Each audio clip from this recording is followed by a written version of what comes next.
Bismillahirrahmanirrahim. Assalamualaikum warahmatullahi wabarakatuh. Alhamdulillah wassalatu wassalamu ala Rasulillah wa ala alihi wa sahbihi wa mawalah, amma ba'd. Saudara-saudara dan teman-teman semua, banyak orang terutama yang mungkin latar belakang pendidikannya bukan pendidikan agama, itu hanya mengetahui bahwa sebelum tidur kita membaca doa Bismikallahumma ahya wa amut atau Bismikallahumma ahya wa bismika amut dan sejenisnya, yang artinya bahwa dengan namamu lah ya Allah aku hidup dan aku mati.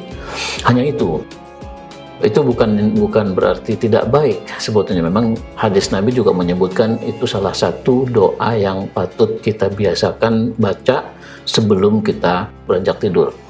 Tetapi ternyata sebenarnya masih banyak lagi hal-hal, amalan-amalan yang patut kita lakukan saat kita hendak beranjak tidur. Salah satunya adalah berwudu. Mengapa kita perlu berwudu? Karena saat kita tidur, jiwa kita itu digenggam oleh Allah Subhanahu wa taala. Kita berada di hadapan Allah, dijaga oleh Allah Subhanahu wa taala melalui malaikat-malaikat. Nah, tentu yang kedua alasannya antara lain bahwa orang yang tidur itu hampir sama dengan orang meninggal. Ketika orang meninggal dunia kan dimandikan dulu karena akan menghadap pada Allah. Begitu juga orang yang tidur, jiwa kita menghadap Allah sehingga kita perlu mensucikan diri kita. Tidak perlu mandi tapi cukup dengan berwudu. Dan itu Nabi sudah menyebutkan dalam hadis beliau. Di antara manfaat kalau kita melakukan wudu terlebih dahulu sebelum kita tidur, jiwa dan raga kita dijaga oleh malaikat sampai kita terbangun. Sehingga besar kemungkinan kita tidak mengalami mimpi-mimpi buruk, kita tidak mengalami gangguan-gangguan seperti dada tertekan dan lain sebagainya. Karena kita dilindungi oleh malaikat setelah kita berwudu terlebih dahulu sebelum beranjak tidur. Jadi ini kebiasaan yang baik kalau kita ingin terjaga oleh malaikat sepanjang malam selama kita tidur. Yang kedua, selain wudu tentu membaca doa yang tadi, juga ada bacaan-bacaan yang lain yang bisa semakin mendekatkan kita kepada Allah dan berpengaruh menjadi benteng diri kita. Di antaranya membaca surat-surat pendek, dan ini saya sangat yakin kita semua sudah hafal. Qul huwallahu ahad ditambah dengan Qul a'udzu birabbil falaq ditambah lagi dengan Qul a'udzu birabbin nas. Boleh satu-satu masing-masing surat, boleh juga 3 kali masing-masing surat. Itu mengapa surat-surat itu menjadi penting, karena salah satu makna dari terutama yang Qul a'udzu birabbil falaq dan Qul a'udzu birabbin nas itu adalah permohonan perlindungan kepada Allah. Kita tahu kalau kita tidur, badan kita, jiwa kita tidak berdaya. Kita tidak tahu ada orang berbuat jahat kepada kita tidak bisa melawan karena kita sedang tidur. Nah, untuk memohon perlindungan Allah, kita membaca surat-surat itu. Kemudian ada lagi juga yang membiasakan, dan tentu ini ada dasarnya juga, membiasakan membaca raditu billahi robba wa bil islami dina wa bi muhammadin nabiyya wa rasulah.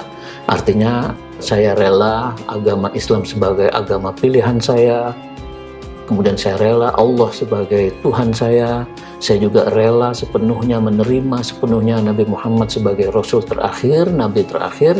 Itu patut kita biasakan juga menjelang tidur. Mengapa? Lagi-lagi alasannya karena kita ketika tidur itu diibaratkan kita seolah-olah mati menghadap kepada Allah, jiwa kita itu menghadap kepada Allah. Seandainya pada malam itu kita mati, tidur itu tidur yang panjang dan tidak bangun lagi, nah kita sudah dalam keadaan husnul khatimah insya Allah, karena kita sudah menyatakan kerelaan kita terhadap Allah sebagai Tuhan kita, Islam sebagai agama kita, dan Nabi Muhammad sebagai Nabi dan utusan Allah yang terakhir. Itu ucapan-ucapan yang semacam itu patut kita ulang sebanyak mungkin ketika kita menjelang tidur, karena jiwa kita akan kita serahkan kepada Allah, Allah akan menjaga jiwa kita. Dan ketika benar-benar kita mati dalam sedang tidur itu, maka kita mati dalam keadaan husnul khatimah, yang insya Allah dosa-dosa kita akan diampuni oleh Allah Subhanahu wa taala.